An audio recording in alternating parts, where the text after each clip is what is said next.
2 మార్లు ఈ steel plant ని కూటమి ప్రభుత్వం కాపాడేటువంటి పరిస్థితి అధ్యక్ష.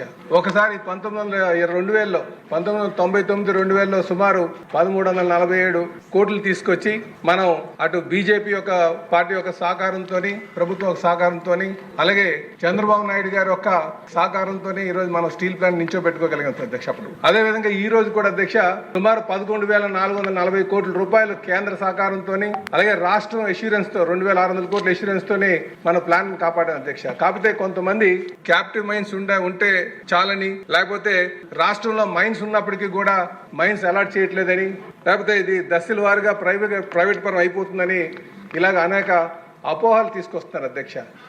చెప్పాలంటే స్టీల్ ప్లాంట్ కి క్యాప్టివ్ మైన్స్ ఉంటే మంచిదే అధ్యక్ష.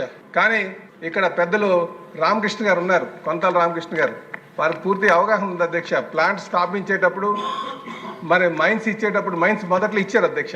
ఆ రోజు ఆ లైన్ వేసుకోవడానికి కానీ ఆ మైన్ చేయడానికి కానీ అవి వైబిలిటీ ఉండదు అప్పుడు అని చెప్పేసి ఆ రోజులో తీసుకోలేదు అధ్యక్ష.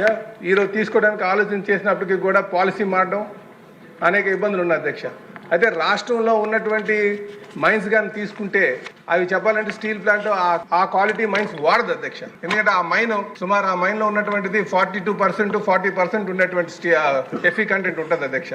స్టీల్ ప్లాంట్ వాళ్ళు వాడేదైతే సుమారు 62% ఉన్నటువంటి మైన్స్ ఎఫీ కంటెంట్ వాడతారు అధ్యక్ష. అంటే అంత నాణ్యతమైనటువంటి మైన్ లేదు కనుకనే రాష్ట్ర ప్రభుత్వం ఇవ్వలేదన్న విషయానికి మనం ఈ సభ ద్వారా ప్రజలకు తెలియజేయాల్సిన అవసరం ఉంది అధ్యక్ష. ఫుల్ కెపాసిటీ మీద ఆపరేట్ అవుతే లాభాల్లో ఉంటుంది అనేది గతంలో కూడా నిజం కాదు, ఇది పచ్చి నిజం అనమాట. పచ్చి నిజం అంటే గతంలో సింగిల్ ఫ్లానర్స్ తోనే సుమారు 120% కెపాసిటీ మీద ప్లాంట్ రన్ అయ్యేటప్పుడు లాభాల్లో నడిచింది అధ్యక్ష. అంటే నా ఉద్దేశం ఏంటంటే ఈ సభ ద్వారా మీ ద్వారా ప్రధానికంగా తెలియజేసేది ప్లాంట్ కానీ ఫుల్ కెపాసిటీ మీద కానీ ఆపరేట్ అవుతే ఖచ్చితంగా లాభాల్లో నడుస్తుంది అధ్యక్ష.